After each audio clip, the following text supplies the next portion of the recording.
कैलाश का कैसा एक्सपीरियंस था?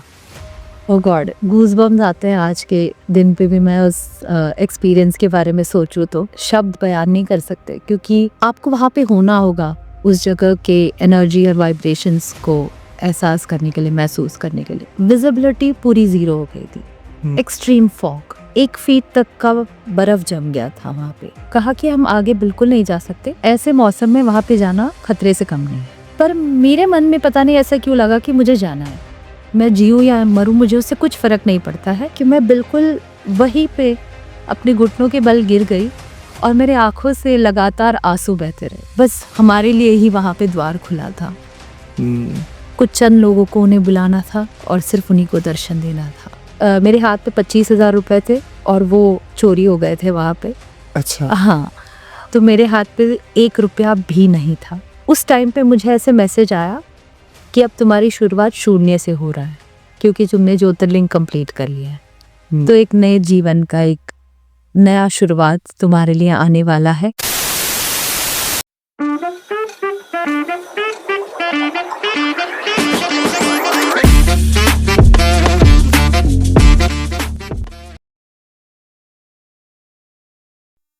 नमस्कार, स्वागत है आप सबका मिस्टिकल टॉक्स के एक और नए एपिसोड में। और मैं आशा करता हूँ आप सब बहुत ही अच्छे होंगे। और दोस्तों, जो मेहमान आज हमारे साथ मौजूद हैं, सबसे पहले मैं उनका स्वागत करना चाहूँगा। डॉक्टर लक्ष्मी अजॉय, बहुत बहुत स्वागत है आपका। बहुत बहुत धन्यवाद। और मैं शुक्रगुजार हूँ और सौभाग्य हूँ कि आज आपने मुझे यहाँ पे इनवाइट किया है। और आशा करती हूँ कि आज दर्शकों को और सभी को कुछ लेके जाने का मौका मिलेगा। जी, और बहुत अच्छा लग रहा है। काफ़ी टाइम से हम प्लान कर रहे थे इस एपिसोड को, जी। और आज हम इसको रिकॉर्ड कर रहे हैं। हम बैठे हैं साथ में और बहुत अच्छी वाइब है आपकी भी, एक बहुत ही पॉजिटिवनेस के साथ। अच्छा लग रहा है शुरू करते हुए इस एपिसोड को। बिल्कुल। और कोशिश ये है कि एक बहुत ही अच्छी और सार्थक चर्चा हम करने वाले हैं आज। जी।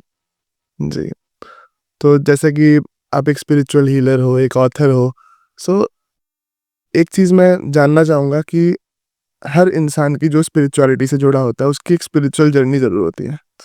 तो स्पिरिचुअलिटी में कुछ लोग ऐसे होते हैं जो बचपन से ही होते हैं, पर कुछ लोग ऐसे होते हैं जो कुछ ज़िंदगी का कोई ऐसा बहुत ही डार्क पॉइंट कह लो या लो पॉइंट होता है जो उनको स्पिरिचुअलिटी की तरफ ले आता है। तो आपके साथ कैसा था? मेरे साथ मैं कह सकती हूँ दोनों ही था। अच्छा। तो बचपन में मेरे नाना जी थे, जिनसे मैं काफ़ी इंस्पायर्ड थी। वो मेरे सबसे पहले गुरु मान सकती हूँ मैं उनको। अच्छा। और 5 या 6 साल की उम्र से ही वो हमेशा रेगुलरली मुझे शिव जी के मंदिर में लेकर के जाया करते थे। ओके। और पूजा पाठ करना, सुबह में 4 बजे ब्रह्म मुहूर्त में उठ के उनका योग और वो सबका जो रोज का पूजा, नीचे जाके फूल लेकर के आना, नहा के पूजा करना, ये सब था। तो उनसे काफ़ी कुछ सीखा मैंने। लेकिन मेरी शादी के बाद कुछ ऐसा टाइम आया जहाँ पे मेरे इन-लॉज़ थोड़े से नास्तिक थे, यानी कि वो बिल्कुल भी भगवान पे विश्वास नहीं था उनका। और जब मैं पूजा पाठ करती थी तो थोड़ा मतलब अलग नज़रिए से देखते थे, वो एक्सेप्टेंस नहीं था। तो उस टाइम पे मुझे अकेलापन महसूस हो रहा था, क्योंकि जिस जगह से मैं पली-बड़ी थी मुंबई की, मेरी शादी हुई कलकत्ता में। अच्छा। तो वहाँ पे अपने लोग नहीं थे, एक पराया शहर, पराये लोग। इनके बीच जब मैं गई तो थोड़ा-थोड़ा एक इनसिक्योरिटी सा फीलिंग स्टार्ट हो गया। मैं कुछ बोल नहीं पाती थी, लोगों के साथ ज़्यादा, अपने लोगों के साथ ज़्यादा बातचीत नहीं होती थी। तो धीरे-धीरे जो एक कॉन्फिडेंट लड़की थी, सहमी हुई, एकदम अंदर से मुरझाई हुई, पूरी तरह से कॉन्फिडेंस टूट चुका था, फाइनेंशियल इंडिपेंडेंस चला गया था, जबकि किसी चीज़ की कोई कमी नहीं थी। हस्बैंड मर्चेंट नेवी में थे, बहुत अच्छा परिवार था। किसी चीज़ में मतलब रोक-टोक ज़्यादा नहीं था, बट फिर भी ऐसे था कि अकेले आप घर से बाहर नहीं जा सकते हो, कोई चीज़ की ज़रूरत है तो हमें बताओ, कहीं कॉल करना हो तो हम लगा कर के देंगे, आपका खुद का मोबाइल नहीं हो सकता है। तो अच्छा। हर चीज़ का एक ऐसा माहौल क्रिएट हो गया था जहाँ पे अपना independence, self confidence, self worth में क्वेश्चनिंग उठने लगा था। तो उस टाइम पे मैं कह सकती हूँ कि थोड़ा-सा मैं डिप्रेशन में जाने लगी। और मुझे ऐसे लगा था कि इस अकेलेपन को दूर करने के लिए शायद मुझे, अगर एक मेरी लाइफ में बच्चा आ जाता है, तो शायद लाइफ बेटर होगा।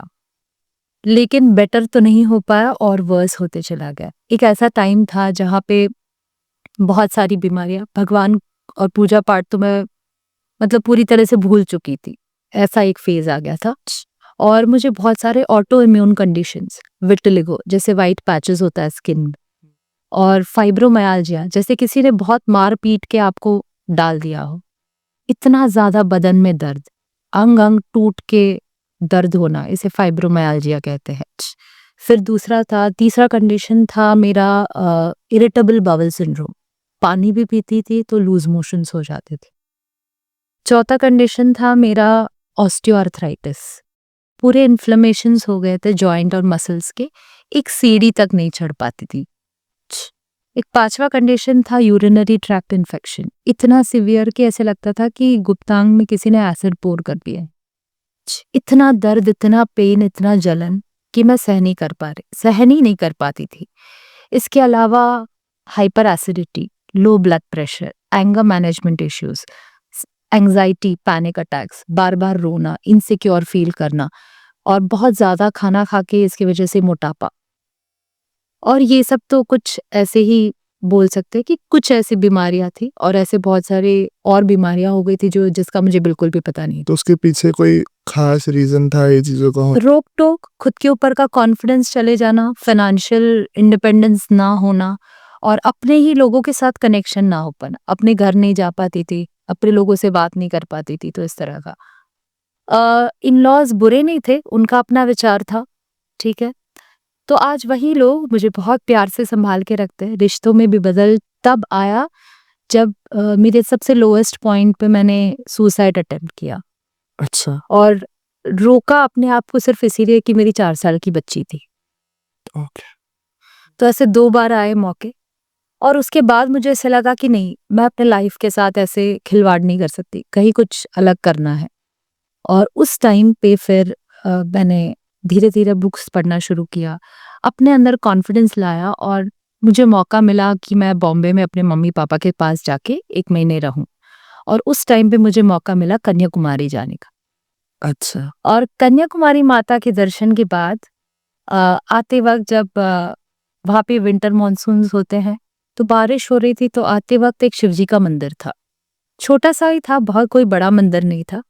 तो जब मैं वहां से, ऐसे लग रहा था कि मुझे अंदर जाना चाहिए, तो बारिश तो हो रही थी, मम्मी पापा ने कहा तुम कल सुबह चली जाना, लेकिन मैंने कहा नहीं, मुझे अभी जाना है, क्योंकि ऐसे अंदर से बुलावा आ रहा था। और शायद वही टर्निंग पॉइंट था मेरी लाइफ का, कि मैं अंदर गई और मुझे ऐसा लग रहा था कि मैं इस जगह पर पहले आई हूँ। अच्छा। और जैसे जैसे आगे बढ़ते गए, आप पहली बार गए थे वहाँ? पहली बार गई थी, मतलब मैं कन्याकुमारी में मेरा पहली बार वहां पे जाना था। और ये मंदिर का तो मुझे कुछ भी पता नहीं था, किसी ने बोला नहीं था, ना नाम सुना था, कुछ भी नहीं था, एकदम छोटा सा मंदिर था, लेकिन मुझे ऐसा लग रहा था कि मैं पहले यहाँ पे आई हूँ। और जैसे ही मैंने राइट घूमा तो मुझे ऐसा लगा यहाँ पे एक गौशाला है, बिल्कुल वैसे ही वहाँ पे गौशाला था। तो बिल्कुल वैसे ही परिस्थितियां, जैसे एक डेजा वो एक्सपीरियंस कहते हैं। और फिर प्रहर को होते हुए मैं मंदिर के अंदर पहुंच गई थी, गर्भस्थान में, गर्भगृह में। और वहां पे कोई भी नहीं था, क्योंकि एक तो बारिश हो रही थी, शाम का वक्त था, पुजारी अपना पूजा करके चले गए थे। ओके। अचानक से लाइट, जो करंट था, वो भी चला गया और अंधेरा छा गया। एक ही रोशनी थी, जो दिया लगा हुआ था शिवजी के लिंग के पीछे। और वहां पे एक मिरर या आईना, एक एंगल्ड मिरर कहते हैं, जिससे वो दिए की रोशनी शिवलिंग पे पड़ रही थी। और वो, मतलब ऐसे लग रहा था कि लिंग में जान आ गई है। अच्छा। और शिवजी मुझसे बात कर रहे हैं। उस टाइम पे उस जगह पर कोई नहीं था, और वहां पे मुझे मैसेज आया कि 6 महीने में मुझसे मिलने के लिए तुम कैलाश में आ रही हो। अच्छा। और ये हुआ 29 नवंबर 2011।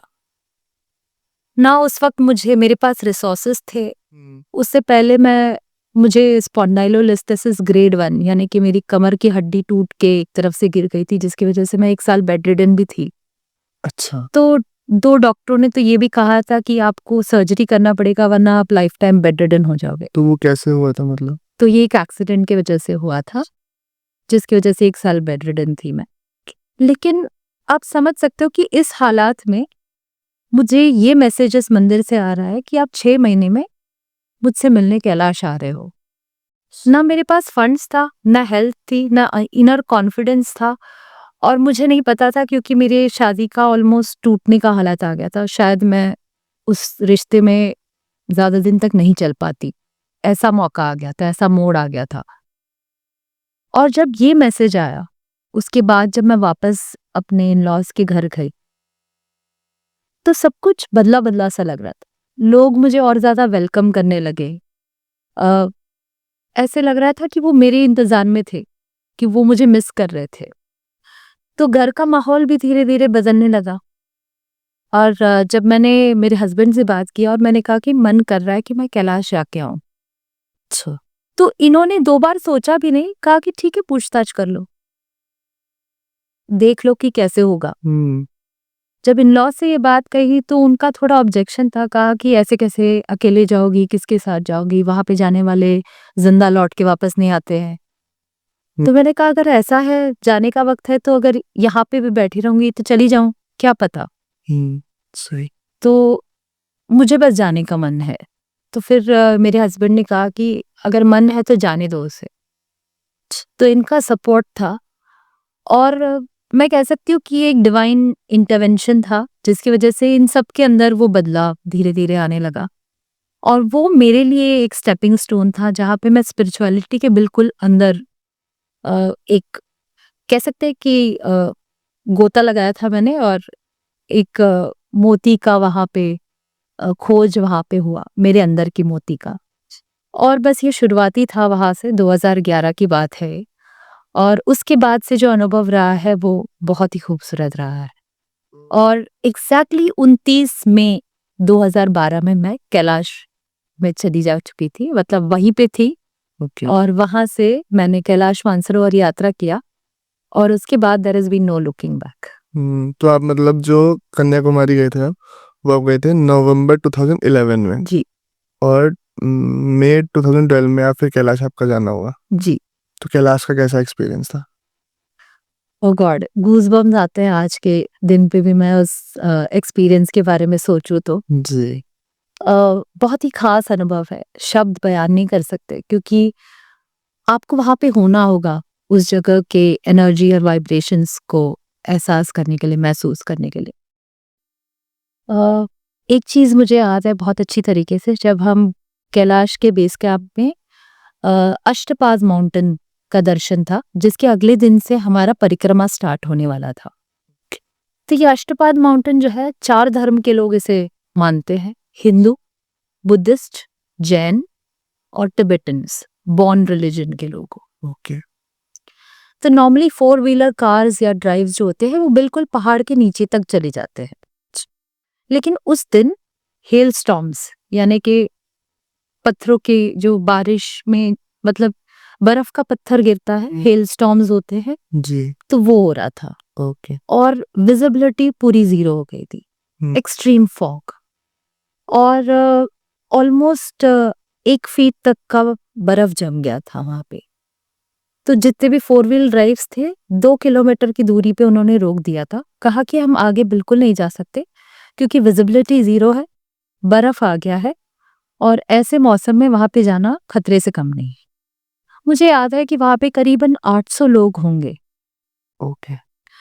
और सभी लोगों ने कह दिया था कि हम तो नहीं जाएँगे आगे। हम्म।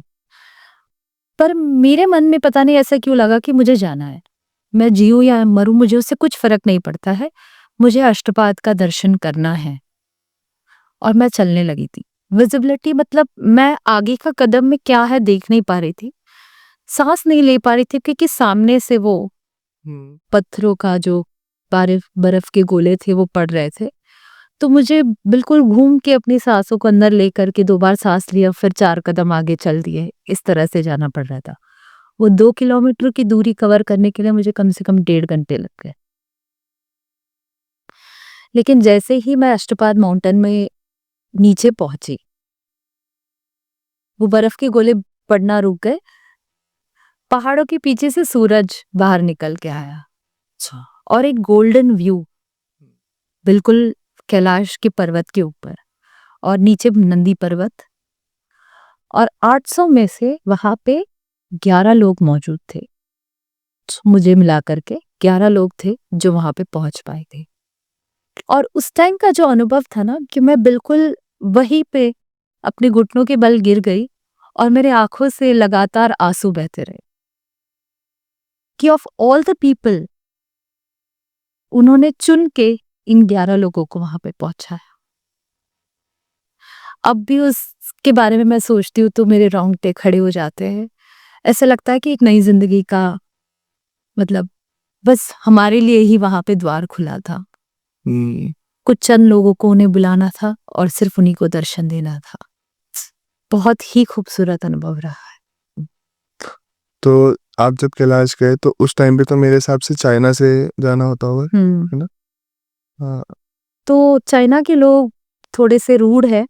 वहाँ की जो मिलिट्री है वो किसी के ऊपर रहम नहीं करते। ये नहीं देखते कि औरत है, बच्चा है, बूढ़े है, बुजुर्ग है, ये सब कुछ नहीं। बहुत ही उनका व्यवहार ह्यूमैनिटी के साथ नहीं है। वो बिल्कुल मिलिट्री रूल करते हैं वहाँ पे। तो थोड़ा मुश्किल होता है। और सबसे ज़्यादा जो कठिन है वहाँ का टॉयलेट सिस्टम्स, सैनिटरी सिस्टम्स बहुत ही लो और पुअर है। बाकी जैसे आपका टेंट में रहना, क्लाइमेटिक कंडीशंस, ये सब तो है ही, लेकिन सबसे ज़्यादा जो मुश्किल लगा मुझे वो है टॉयलेट सिस्टम्स। लोगों का व्यवहार मतलब मिलिट्री के अलावा अगर आप बाकी के वहाँ के लोकल ड्राइवर्स कह लो या जो गाइड्स होते हैं वो सब अच्छे होते हैं। तो आप अपना जो आराध्य मानते हो वो शिव जी को ही मानते हो? तो मेरे जैसे मैंने कहा था कि मेरे सबसे पहले गुरु मेरे नाना जी हैं और उन्होंने ही मुझे शिव जी का दर्शन कराया था कि रोज वो मुझे शिव मंदिर में लेके जाते थे। जल चढ़ाते थे, दूध चढ़ाते थे। 10वीं के बाद वो मुझे जब मेरा रिजल्ट आया था तो मुझे याद है कि वहाँ पे बगल में कुआं था, उसमें से पानी निकलवाया था और 108 कलश का जल शिव जी के लिंग पर चढ़वाया था। तो ये पूजा कराया था, उन्होंने खुद मेरे हाथों से करवाया था। तो कहीं न कहीं मेरा कनेक्शन उनके वजह से शिव जी के साथ तो था ही।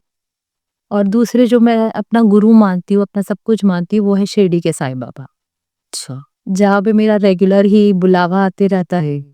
शादी के कुछ 10 साल तक मैं जा नहीं पाई थी, जहाँ पे मैंने जब कहा था कि मेरा सबसे लोएस्ट फेज़ चल रहा था, जहाँ पे मैं सब कुछ भूल चुकी थी, उन 10 साल में मैं वहाँ पे जा नहीं पाई। अदरवाइज़ तो मेरा शिरडी हर साल उनका बुलावा आता ही है और मेरे लिए वो मायका है। अच्छा। तो मैं ऐसे मान सकती हूँ कि शिव जी और साईं बाबा दोनों एक ही हैं। दोनों को मैं अपना सब कुछ मानती हूँ। जो रोल जिस टाइम पे मेरी ज़िंदगी में जिस इंसान की कमी है या जिस चीज़ की कमी है, उस रोल को पूरा करने के लिए ये दोनों ही हमेशा मेरे साथ खड़े रहते हैं। अच्छा। सो शिरडी साईं बाबा का एक्सपीरियंस कैसा रहता है, मतलब वहाँ जाने का? शिरडी साईं बाबा वो मेरे माँ-बाप सब कुछ हैं वो। उनके बारे में मैं जभी भी सोचती हूँ तो बस आँखों से आँसू ही निकलते हैं खुशी के।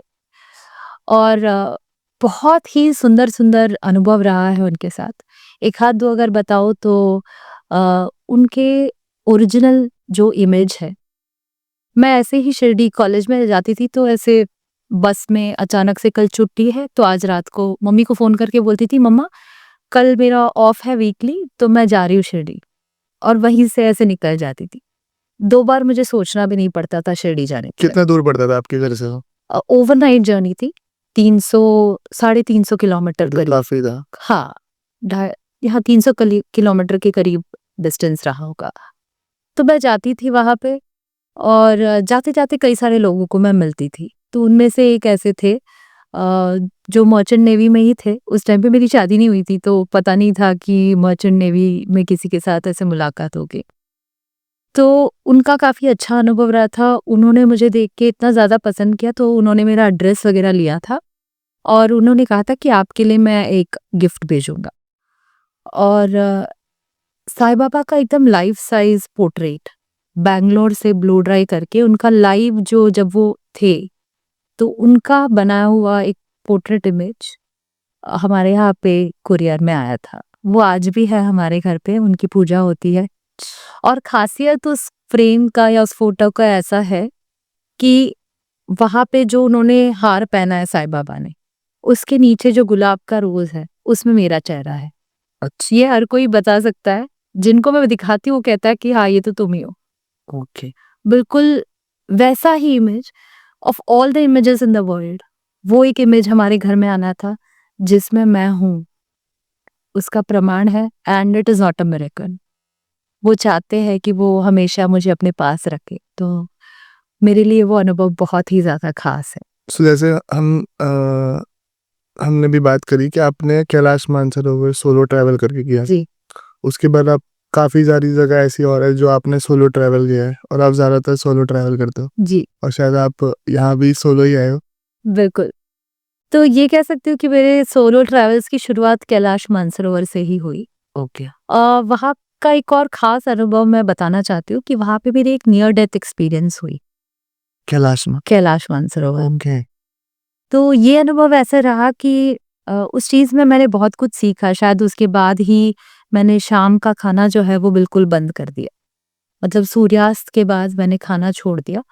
तो वो जो लेसन है वो वहीं से मुझे मिला है। एक तो वहाँ पे ऑल्टीट्यूड का प्रॉब्लम्स होता है, तो लो ऑक्सीजन लेवल्स होते हैं ऑल्टीट्यूड पे आप जब भी जाते हो। तो जिस जगह पे हम थे वहाँ पे एक्लिमेटाइजेशन के लिए हमें रुकाया गया था। नॉर्मल सा खाना था, दाल, चावल, रोटी। बहुत कुछ हेवी कुछ भी नहीं था। हल्का-सा कुछ ऐसे सॉटेड वेजिटेबल्स था, जो हमने एक रोटी, थोड़ा-सा चावल, दाल, सब्ज़ी खा के हम सो गए थे। ठीक है। एक कॉमन डॉर्मेट्री था जहाँ पे 20-25 लोग, सारी औरतें एक साथ सोई थी। जी। हुआ ऐसे था कि उस रात को अचानक से ऐसे 2 बजे के करीब शायद हुआ होगा, पता नहीं। ऐसे लग रहा था किसी ने मेरा गला घोट लिया है। मेरी सांसें रुक गई है। मैं आवाज़ बाहर निकालने की कोशिश कर रही हूँ, चिल्लाने की कोशिश कर रही हूँ, आवाज़ बाहर नहीं निकल रही है। मुझे ऐसे लग रहा था कि मेरा जान अंदर से जा रहा है। स्ट्रगल करते-करते मैं थोड़ा-सा उठने की कोशिश कर रही थी और बाहर निकलने की कोशिश की। बहुत मुश्किल के बाद मैंने किसी को बुलाने की कोशिश की, पर मैं कहाँ जा रही थी, कैसे कर रही थी, कुछ भी पता नहीं था। और एक ऐसा टाइम आया जहाँ पे बहुत ज़ोर से मेरे गले को किसी ने दबा दिया था, बाहर का किसी फ़ोर्स ने, और मैं अपने शरीर से बाहर थी। अच्छा। मैं देख पा रही थी कि मेरा शरीर एक कॉरिडोर में कोलैप्स्ड पड़ा हुआ है। और मैं वहाँ से फिर एक टनल के थ्रू से जा रही हूँ। एक रोशनी आ रही है दूर से और मैं उस रोशनी की तरफ जा रही हूँ। अब मुझे कोई पेन नहीं है, कोई घुटन नहीं है, कोई सफोकेशन नहीं है। जब मैं जाती हूँ तो अच्छे वाइब्स आ रहे हैं, बहुत अच्छा लग रहा है मुझे, और मुझे वापस आने का मन नहीं कर रहा है, तो मैं आगे बढ़े जा रही हूँ। जैसे ही टनल के एंड तक पहुंची, वहां पे एक दरवाजा है जिसके पीछे से बहुत तेज रोशनी आ रही है। वहां से जब मैं वहां पे उस दरवाजे को खोलने गई तो मुझे ऐसे लगा कि वहां से कोई मुझे जैसे ब्लो ड्राई करके, मतलब हवा मार के आपको फिर से दोबारा पीछे भेजा जा रहा है। अच्छा। और वहां से मैं सक्शन होते हुए दोबारा अपने शरीर में अंदर आ गई थी। और जब मैं एक्चुअल अपने शरीर में पहुंच गई थी तो मुझे एक वॉमिटिंग, उल्टी हुई मेरी वहां पे। और उसके बाद मुझे ऐसे लगा कि सब कुछ ठीक हो गया, एवरीथिंग इज फाइन। और वहां से मुझे एक चीज का पता चला कि लाइफ में हमेशा जो भी एक्स्ट्रा बर्डन है वो लेना नहीं है। अब जैसे जैसे ऊपर जाते हो, अपनी जरूरतों को, अपनी चीजों को कम करते जाओ, अपनी इच्छाओं को कम करते जाओ। उसका मतलब ये नहीं है कि आप अ, पैसे मत कमाओ, चीजें मत करो, ध्यान में बैठो या जंगल में पहुंच जाओ, नॉट दैट। बट जहां पे जरूरत है सिर्फ उसी जगह पर आपके रिसोर्सेस को लगाना। सही। जो भी आप काम कर रहे हो तो सही काम करके उससे जो पैसा मिल रहा है उससे और लोगों तक आपको पहुंचना है। मतलब आपके पास पैसा होगा तब आप अपने आप को और ज्यादा मार्केट कर पाओगे, और लोगों तक पहुंच पाओगे, और लोगों को अपना काम सिखा पाओगे, सही। या अपना कर्म को आप आगे बढ़ा पाओगे। और जैसे जैसे हम लाइफ में ऊपर चलते जाते हैं, अपने अंदर के बर्डन्स को, सिर्फ बाहर का ही बोझ नहीं, अंदर के भी जो बोझ है, लोगों के प्रति जो हम सोचते हैं, विचार रखते हैं, किसी ऐसी घटना के बारे में जिसे हम भुला नहीं पाते, जिसकी हमें जरूरत ही नहीं, उन सबको पीछे छोड़ते हुए खुशी से, सब प्रेम भाव से आगे बढ़ते जाना। हम्म। तो वो जो एक्सपीरियंस था प्रॉपर, तो वो कुछ समझ आया कि वो कैसे हुआ, क्या हुआ, क्यों, मतलब वो हो क्यों रहा था ऐसे बस। तो वो मैं कह सकती हूँ कि मेरे लिए एक रीबर्थ था। तो शायद उसके बाद ही मेरे मन में आया और मैंने पास्ट लाइफ रिग्रेशन थेरेपी भी किया। अच्छा। और इसी दौरान मेरे बहुत सारे और मौके मिले कि मैं सोलो ट्रैवल्स करूँ, आपने जैसे पूछा। तो सोलो ट्रैवल्स करते-करते मैंने बहुत कुछ सीखा कि लाइफ में अगर आपको आराम से ट्रैवल करना है, किसी जगह का सुंदरता का, वहाँ का वातावरण का अनुभव लेना है, तो आपको हमेशा हल्का ट्रैवल करना चाहिए। किसी के प्लान में रह करके आइटनरी फॉलो करो, सुबह में 4 बजे उठो, पूरा दिन घूमो, उनके साथ आके फिर वापस थक-हार के सो जाओ। ये वाला अनुभव आपको जगह तो दिखा देगी, लेकिन नेचर के साथ कनेक्टेडनेस नहीं देगी। तो ऐसी चीज़ें अंदर से समझ आने लगी, ऐसे अनुभव से समझ आने लगे और इसीलिए मैं प्रेफ़र भी करती हूँ कि मैं सोलो ट्रैवल करूँ। इसमें कैसा होता है कि आपको किसी चीज़ का बाउंड्री नहीं होता है, आपको किसी का आइटनरी या शेड्यूल नहीं मानना होता है। आप अपने हिसाब से जैसे आपका मन करे, आपको जहाँ रुकना है, किसी जगह पे झरना देख लिया, तो वहाँ रुक गए। हम जैसे कश्मीर गए थे अमरनाथ यात्रा के लिए, तो हम कश्मीर भी गए थे वहाँ पे। तो एक जगह पर जब हम घूमने गए थे तो लोगों ने कहा कि यहाँ का लोकल जैसे साइट सीइंग होता है वो गुलमार्ग में। हमने कहा नहीं, लोग जहाँ पे भीड़ है वहाँ पे नहीं जाना। मुझे नेचर के साथ रहना है। तो एक छोटा-सा लड़का था, वो आ गया था, दीदी मैं आपको लेके चलूँगा, आप चलोगे मेरे साथ? ऐसी जगह आप सिर्फ भरोसा करना, मैंने आपको दीदी कहा है, तो मैं आपको ऐसी जगह पे लेके जाऊँगा जैसे आप चाहते हो। ऐसे लग रहा था कि बिल्कुल शिवजी ने ही उनको भेजा, भरोसा भी था। मतलब आपको समझ आ जाता है कि एनर्जीज़ आप लोगों के साथ कनेक्ट करते हो तो वो क्या चाह रहे हैं, उनकी इंटेंशंस क्या है, ये आपको समझ में आ जाता है। 15 किलोमीटर का उससे ट्रैक कराया होगा 3-4 घंटे में। ओके। वहाँ पे जहाँ पे सिर्फ मैं, प्रकृति और वो छोटा-सा लड़का जो मेरे साथ था। इसके अलावा और कोई नहीं था वहाँ पे। तो पहाड़ें, पेड़, वादियाँ, छोटी-छोटी चिड़िया, मतलब बस यही। और मैं वहाँ पे बैठ के ध्यान कर रही हूँ, पानी झरना बह रहा है, घोड़े हैं वहाँ पर, पहाड़ है, बिल्कुल वैलीज़ है, ग्रीनरी है चारों तरफ हरियाली छाई हुई और मैं वादियों के साथ कनेक्ट होते हुए और उस लड़के ने भी मुझे अपने हिसाब से रहने दिया, ये नहीं कि आप चलो जल्दी यहाँ से, कुछ भी नहीं। अपने हिसाब से मुझे पूरे 5 घंटे घुमाए और ये एक अलग-सा अनुभव था, एक ऐसा कश्मीर जो शायद ही लोगों ने देखा हो। तो कहीं न कहीं ऐसा लगता है कि ये चीज़ें आपके लिए ही प्लान हो रही थी उस समय? बिल्कुल, तो जब हम सोलो ट्रैवल्स करते हैं और ओपन रहते हैं, हमारे आइटिनरी में कोई चीज़ फिक्स नहीं होता है, तो ऐसी-ऐसी जगह का हमें एक्सपीरियंसेस होता है, जहाँ पे हम नेचर के साथ बहुत ज़्यादा कनेक्टेड महसूस कर सकते हैं। तब हमें पता चलता है कि हम और वो अलग नहीं हैं। वो चाहे पानी हो, पेड़ हो, पत्थर हो, हर चीज़ अपना ही लगता है। हम अपने आप को, अपने रिफ्लेक्शन को उस चीज़ में देख पाते हैं। तो ये एक वननेस वाला जो कनेक्शन है, जी। वो वहाँ से आ जाता है। आई थिंक ये स्पिरिचुअलिटी में सबसे बेसिक और सबसे मोस्ट इम्पोर्टेंट और गहरा एक फिलॉसफी है, जहाँ पे हमें इससे पता चलता है कि we are not different from the whole. Everything around us is the same as what we are inside.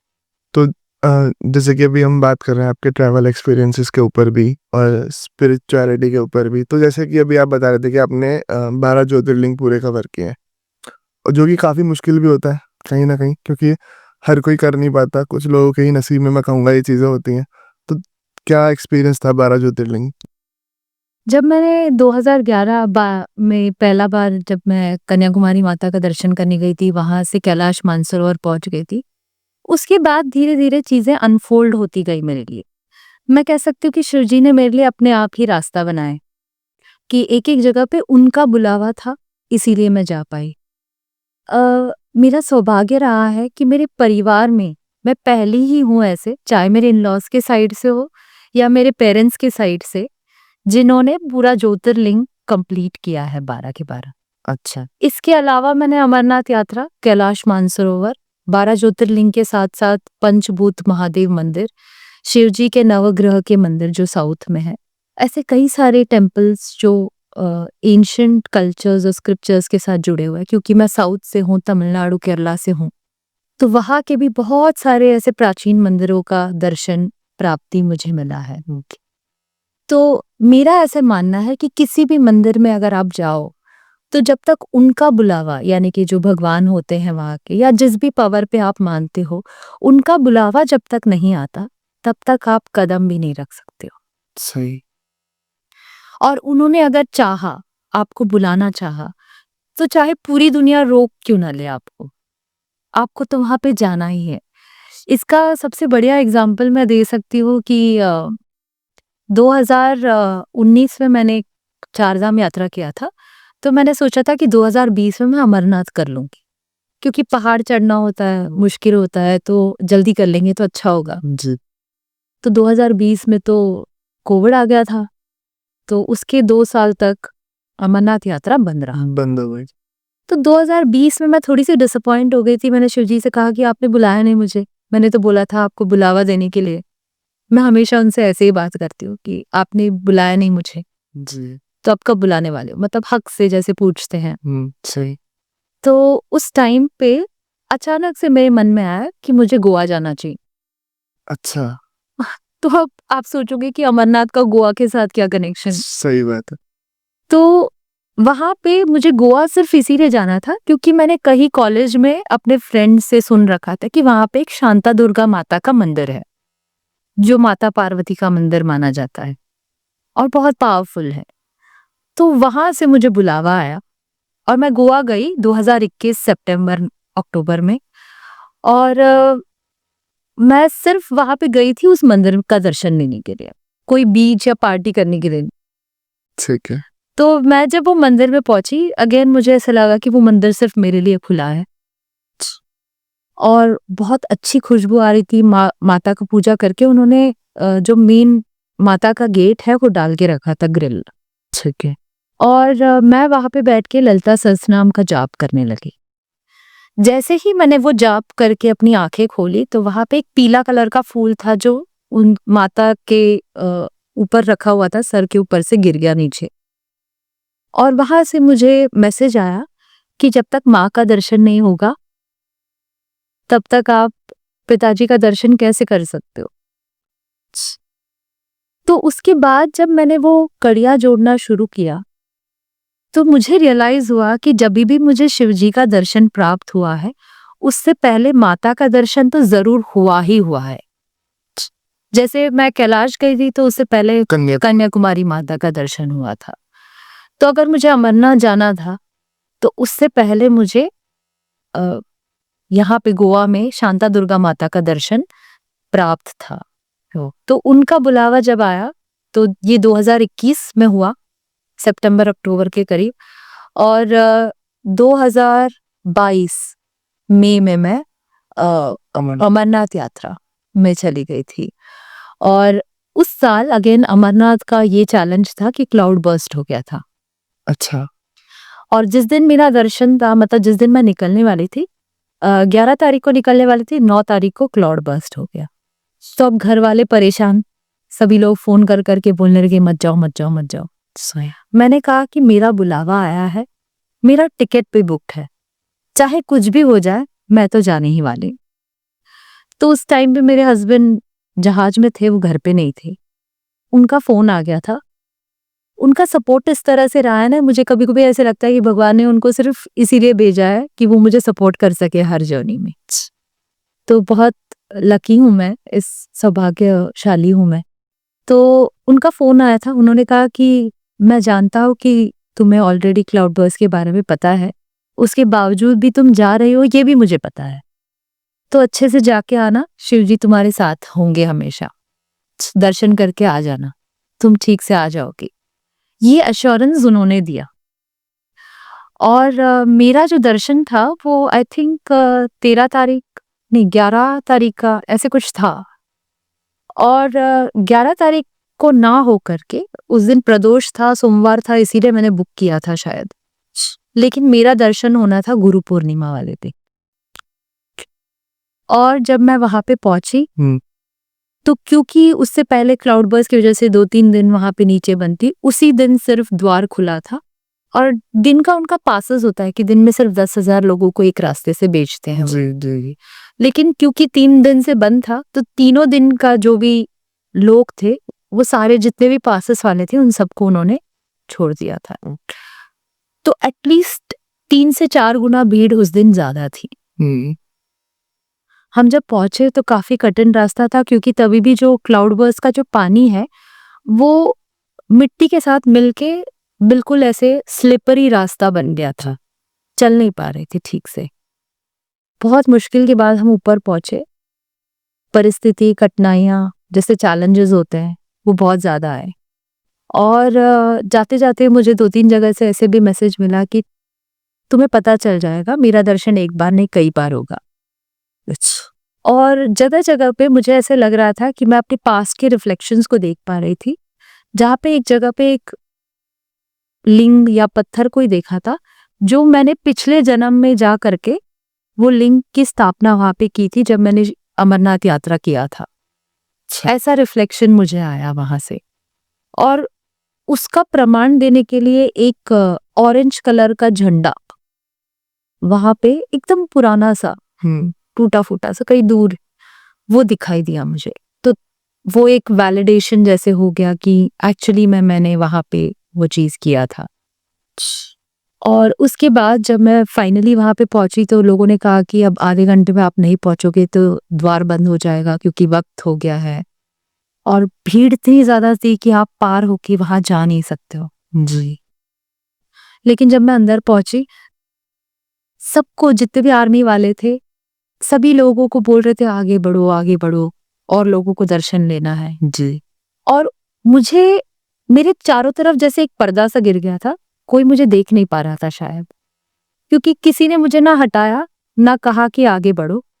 मैं पूरे 1 घंटे तक वहां पे खड़े होकर के शिव जी का दर्शन ले रही थी और किसी ने भी मुझे रोका नहीं। और ये सिर्फ अमरनाथ में ही नहीं, हर ज्योतिर्लिंग के हर एक मंदिर में ऐसा ही अनुभव रहा है। जहां पे मैं वहां पे खड़ी हूँ, सभी लोगों को वो आगे बढ़ने के लिए बोल रहे हैं, सिर्फ मैं अकेली हूँ जो वहां पे शिव जी का दर्शन लेते लेते खड़ी हूँ वहां पे, कोई मुझे नहीं रोक रहा।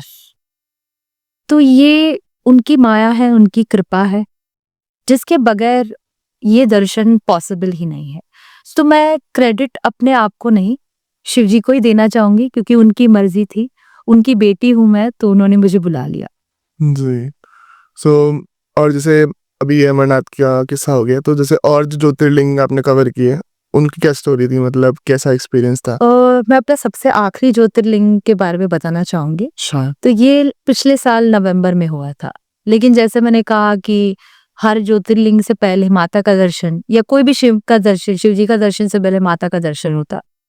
तो अगेन जब मैंने नवंबर 2023 में अचानक से मेरे मन में आया कि मुझे कामाख्या माता का मंदिर दर्शन करना है। अच्छा, ओके।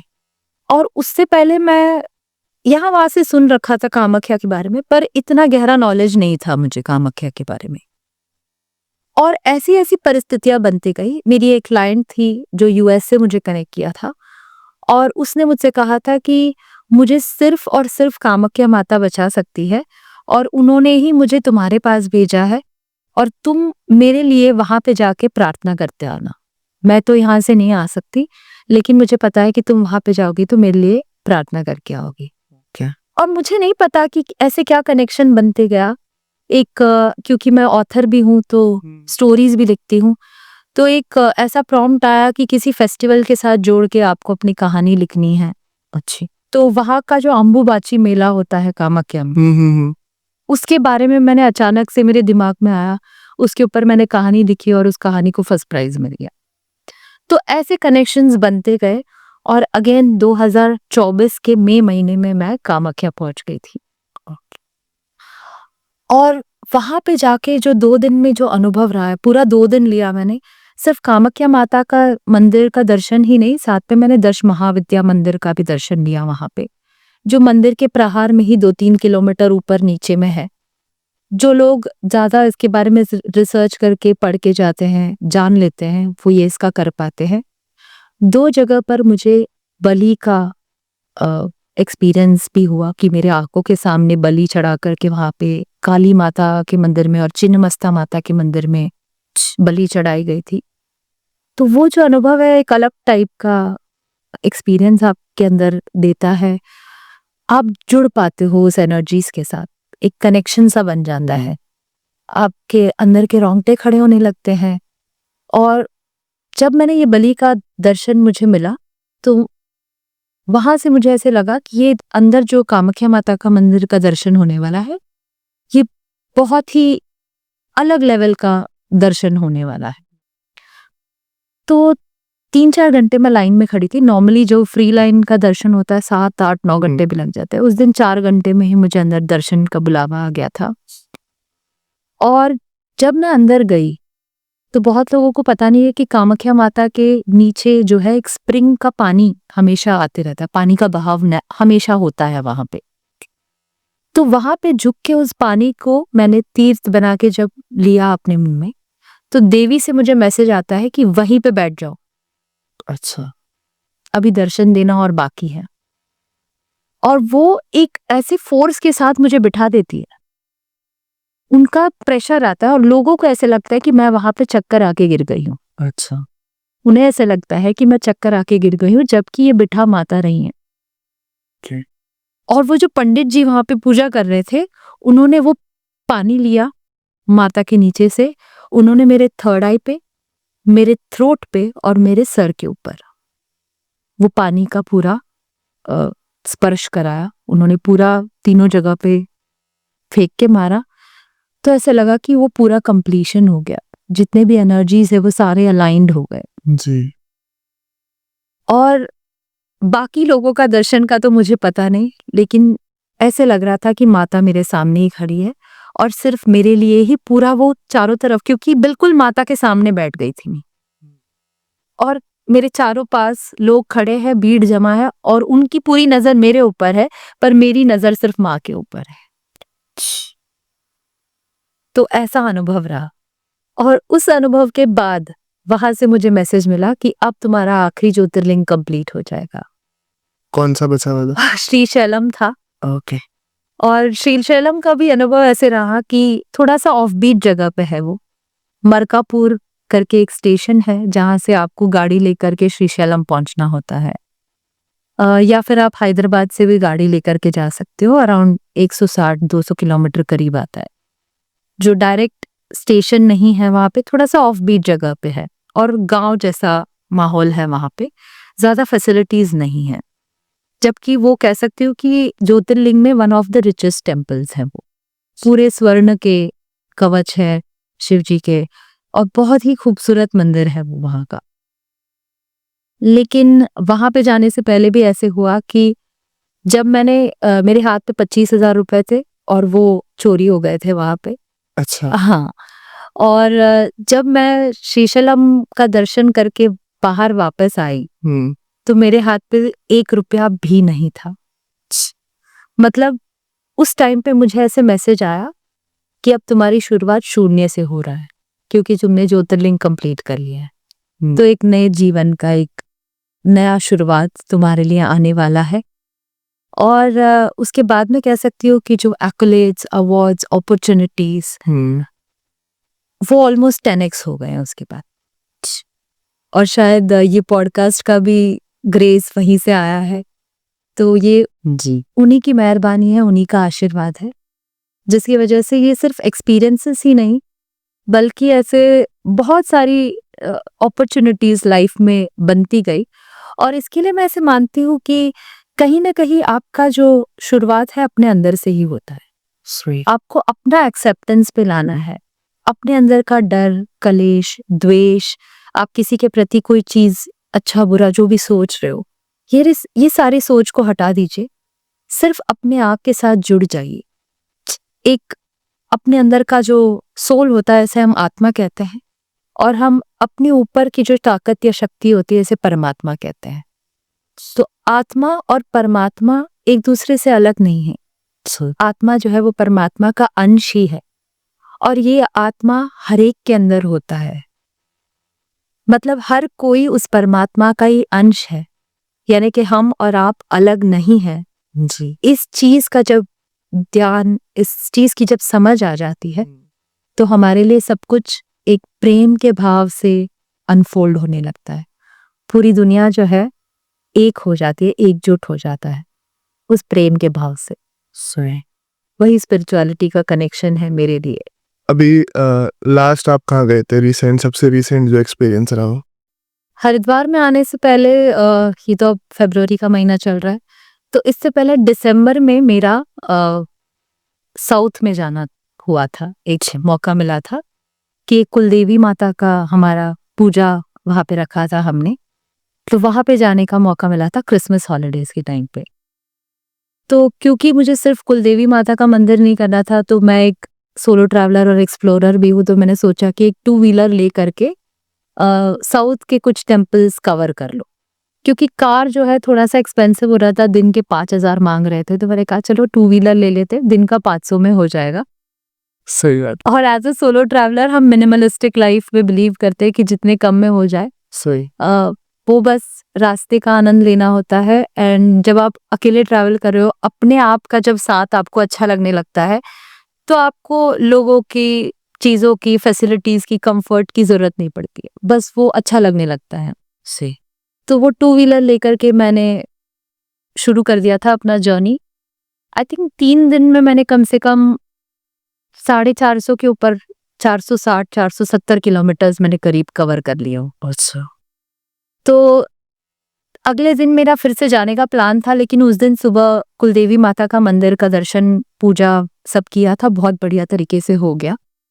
उसके बाद मैं नवग्रह मंदिर में से, जो शिव जी के ही रूप माना जाता है, यानी कि हर नवग्रह के देवता के साथ शिव जी का एक मंदिर है जो काफी पॉपुलर है साउथ में। ओके। किस जगह पे लगभग? ये कुंभकोणम जो डिस्ट्रिक्ट है, टेम्पल टाउन माना जाता है इसे, इसके ही आसपास में है। मतलब आप कुंभकोणम को अपना सेंटर बना करके ये नवग्रह के जो मंदिर का दर्शन है ये आप कर सकते हो। और स्टेट कौन सा? तमिलनाडु। तमिलनाडु। तमिलनाडु बहुत ही पॉपुलर है। कुंभकोणम जैसे उज्जैन को टेम्पल टाउन माना जाता है, इसी प्रकार से कुंभकोणम भी है, वो एक टेम्पल टाउन है। तो उसको आप बेस बना करके तमिलनाडु के बहुत सारे टेम्पल्स आप देख सकते हो। तंजावुर साइड, ट्रिची साइड, कुंभकोणम, चिदम्बरम, इस तरह से आप बहुत सारे टेम्पल्स कवर कर सकते हो। तो यहीं पे रहते हुए वो नवग्रह मंदिर का मैंने कवर करना शुरू कर लिया था। तो सबसे आखिरी वाला जो मंदिर था वो शनिदेव का मंदिर का दर्शन करके मैं आ रही थी। और तमिलनाडु के रोड्स बहुत अच्छे होते हैं, चाहे वो स्टेट हाईवे हो, नेशनल हाईवे हो, रोड्स का जो क्वालिटी है वो काफी अच्छा होता है। तो जब वापस आ रही थी 2 व्हीलर में, एक वहां पे जो डिसएडवांटेज कह सकते हैं कि रात के अंधेरे के बाद वहां पे स्ट्रीट लाइट ज्यादा नहीं होता है। कई सारी जगह पे अंधेरा रहता है, स्ट्रीट लाइट्स की फैसिलिटीज इतनी नहीं है। तो स्टेट हाईवे से मैं आ रही थी, टोटल 65 किलोमीटर मुझे कवर करने थे जिस जगह पे मैं रुकी हुई थी वहां पे जाने के लिए। और शनिदेव का दर्शन हुआ था, तो मैं काफी खुश अंदर से महसूस कर रही थी कि 2024 एंड हो रहा है, शनि का ही साल था जो उनके दर्शन के साथ मैंने उस दिन को कंप्लीट किया था। वो शायद शनिवार ही था, तो बहुत अच्छा लग रहा था मुझे। मैं वापस लौट रही थी, तो उस टाइम पे मुझे मेरे आंखों के सामने दिखा कि बस 2 मिनट में तुम्हारा एक्सीडेंट, 2 मिनट भी नहीं, बस अभी तुम्हारा एक्सीडेंट होने वाला है, ऐसा मुझे पता चला।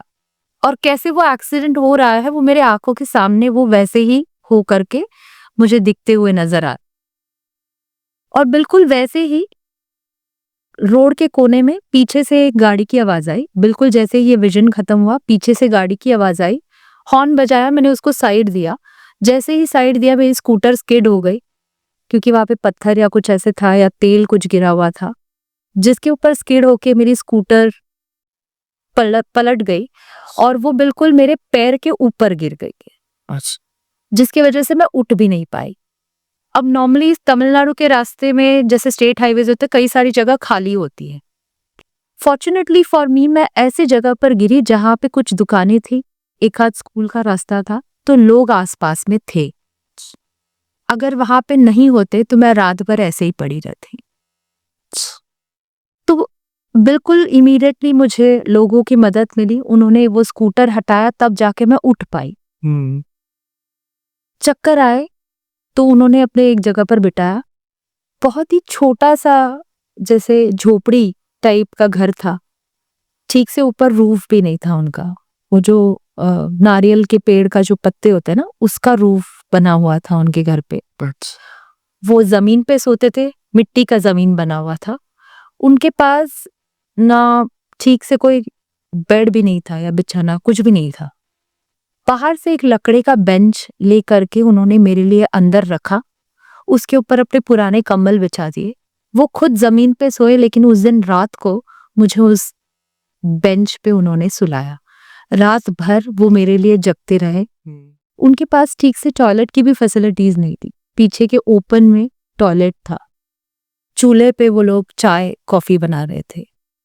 और वहां पे जो इंसानियत का, जो प्रेम का भाव है कि बिना कुछ एक्सपेक्ट किए निष्प्रेम भाव से बस जो करते गए ना, उस इंसानियत का उस एहसास उस दिन दिलाने के लिए वो इंसिडेंट मेरे साथ हुआ था।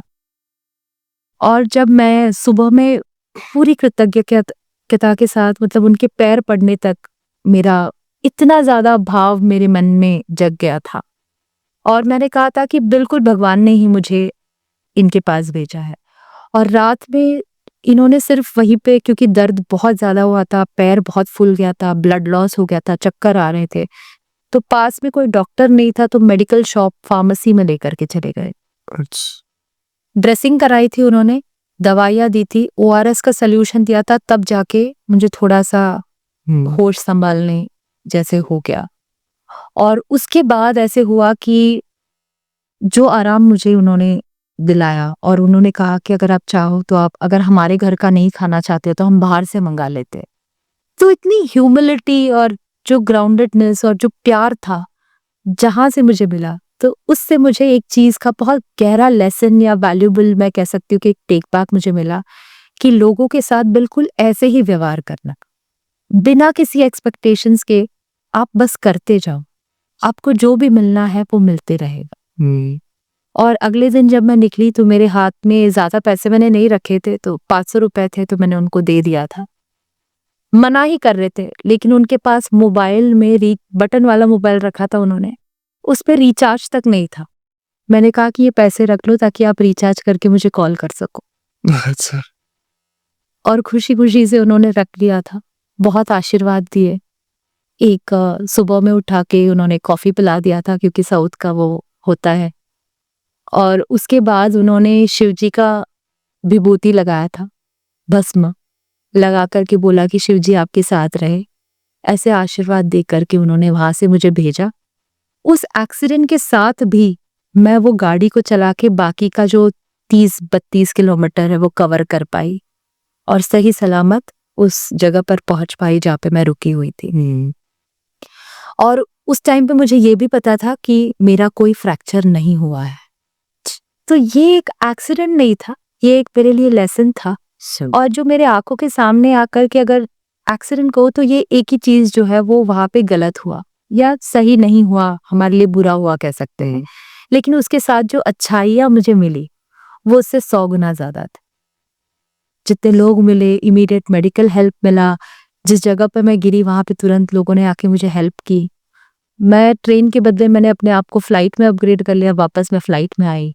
जब मैंने एक्सरे लिया तो वो बिल्कुल उसमें फ्रैक्चर नहीं था। डॉक्टर खुद चौंक गए थे कि इतना बड़ा एक्सीडेंट और फ्रैक्चर नहीं है। उन्होंने कहा था कि इस चोट को ठीक होने के लिए 2 महीने लग जाएंगे।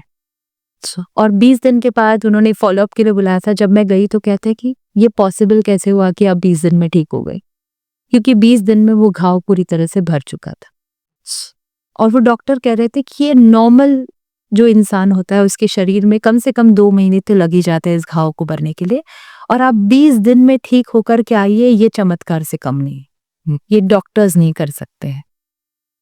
तो इसी के साथ हम कह सकते हैं कि भगवान की जो कृपा है वो हमेशा से ही रही है।